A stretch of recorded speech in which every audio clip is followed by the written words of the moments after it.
Narito na naman tayo para sa isang napaka-sweet at nakakakilig na love story nila Kalingap Edu at Ate Viancy. Tulad mo ay aking makilala at kung ano ako'y Para sa pagpapatuloy ng ating love story ay dinayo ni Kalingap Edu si Ate Viancy kahit na sobrang layo ng bahay nito sa kanya para lamang i-take out sa isang date.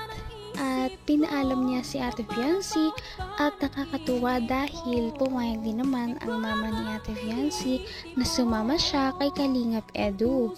Bakit nga ba siya niyaya ni Kalingap Edu na makipag-date noong araw na yon? Simple lamang dahil gusto daw ni Kalingap Edu na makapag-unwind muna si Viancy dahil nga na-stress siya sa dumaang mga bagyo at mga schoolworks nito sa kanilang paaralan. Kaya magde-date muna sila para makalimutan ng mga ito.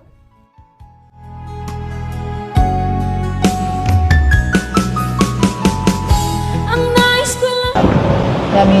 Madami ka pang dapat gawin. Ay, wala yun. Yun pag ano na yan. Okay lang yun kahit pa mag-ganon ako. May oras ako para sa'yo. Saka kung hindi naman talaga kaya, pwede ko namang itigil yung ginagawa ko eh. Alam mo yun. Isa pa.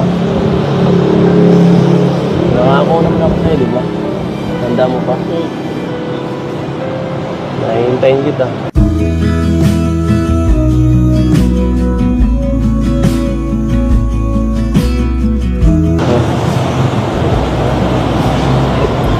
Ayan. Tawa ka ng tao dyan. Kanina ka pa pinagtawanan mo ako. Seryoso ako ah. Seryoso din naman ako Seryoso ba yan?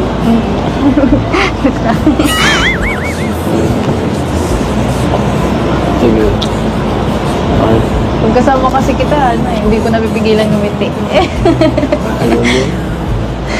Mukha ako nakakatawa, ganun. Pambira. Sa mga sinasabi mo kasi, hindi ko alam kung bola o totoo. Grabe naman ito. Wala na akong oras pang bubula. Alam mo. Tumingin ka nga dito. Alam mo. Matanda na ako eh. Wala na akong oras yung pang bubula. Limited na nga oras ko. Nasayangin ko pa ang oras ko. Gusto ko. Seryoso na. Totohanan na. O bakit ikaw?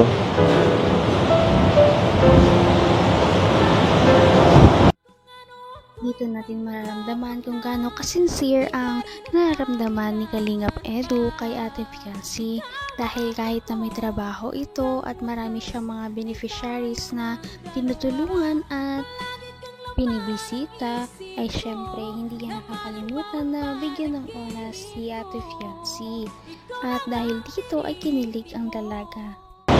Eh di... Hintayin kita. Okay.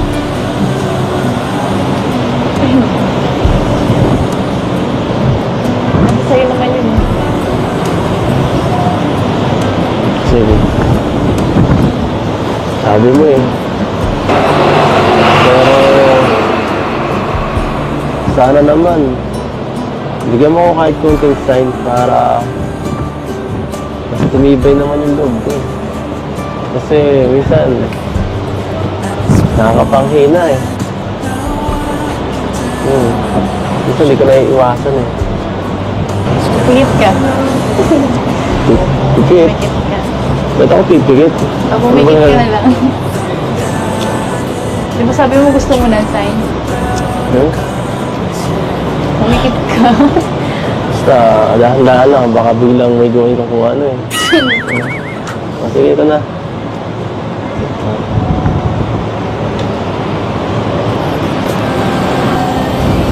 Anong gagawin mo?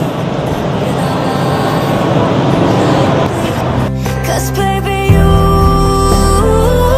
stayed on the ground while I was Yung order mo! Ay, nako! Inuna kasi yung nag-vet, wala ko pagkain eh. Oo, pagkain mo. Hira ka naman. Pasensya na kasi oh. May sasabihin sa akin si Biancy yata eh. Tumarang ka naman sa daan, walang hiya ka. Ano ba yun? Baka ko sa'yo, tumatalsik yung laway mo. Sabi na nga din. Ayun na po yung sign. Ayun na yung sign. Ano sa iba yan? Ano bang ginawa mo? Ayun na yung sign. Ay. Ang dami mo palang nalan. Siyempre, mahirap makuha ang isang bagay kapag hindi ito pinaghihirapan. Kaya sabi ni Kalingap Edu ay hihintayin niya talaga si Ate Fiancy kahit na anong mangyari. At dahil dito ay na-assure din si Fiancy na meron talaga siyang aasahan kay Kalingap Edu. Kita mahal. Wala yung ganun na kalagayan ko. Dalawang isip na ako eh. Ay, guys lang. Dalawang isip ako mag-love team. Masyado na ako nasaktan eh. Ilang ulit na eh. Baka umisa ka pa eh. Guys. Yun lang. Alam ko naman eh. Na nabiti ako lumuman mo. Pang ano lang yun. Para maging tawag dito. Sobrang swerte ko sa'yo. Kaya ako na ano sa'yo. Nabibiyaan ng mga kung ano-ano. Swerte po ako sa'yo. Talaga. Basta. Pag dumating yung punto na sawa ka na sa akin, tapos tumingin ka nga dito. Tumingin ka na sa akin. Kasi seryoso itong sasabihin ko eh. Wala nga, kapag dumating yung araw na sawa ka na sa akin, yan, tapos hinahanap kang iba, ayaw ko na magpa-love team. Okay lang, matatanggap ko yun. Okay. Basta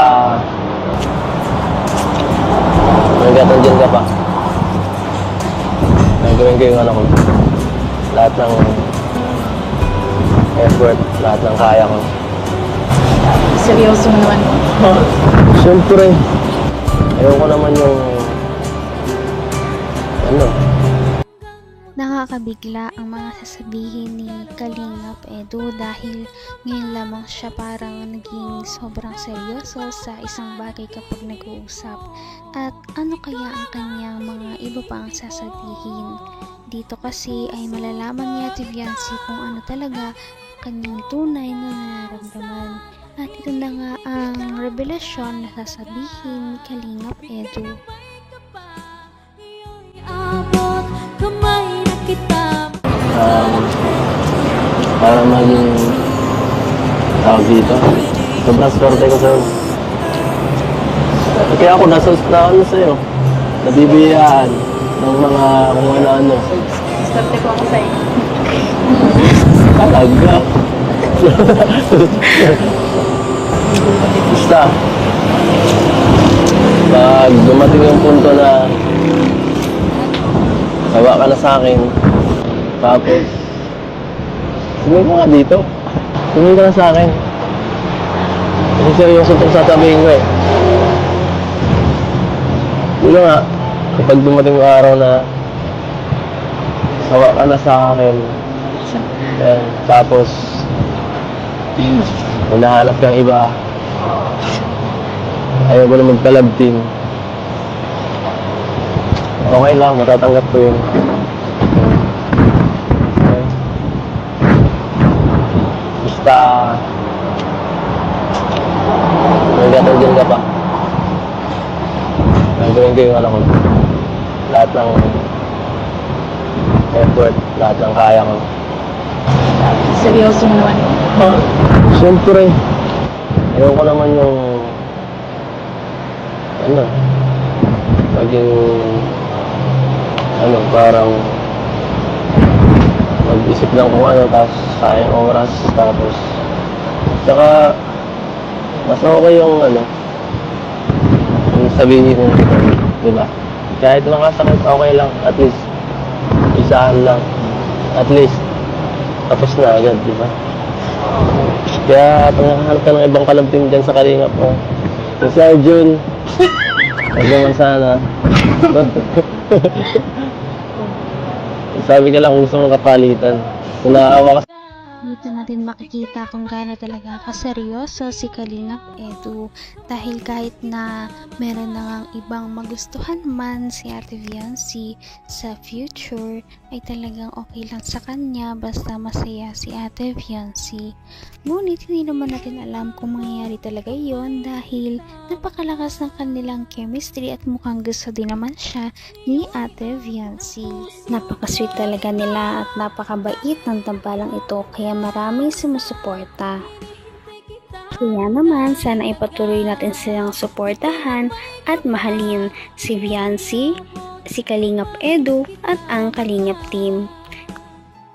Yun lamang at maraming salamat sa panonood. Abangan natin kung magkakatuluyan ba talaga si Kalingap Edu at Viancy. Hanggang sa muli. Bye! Ngayon'y abot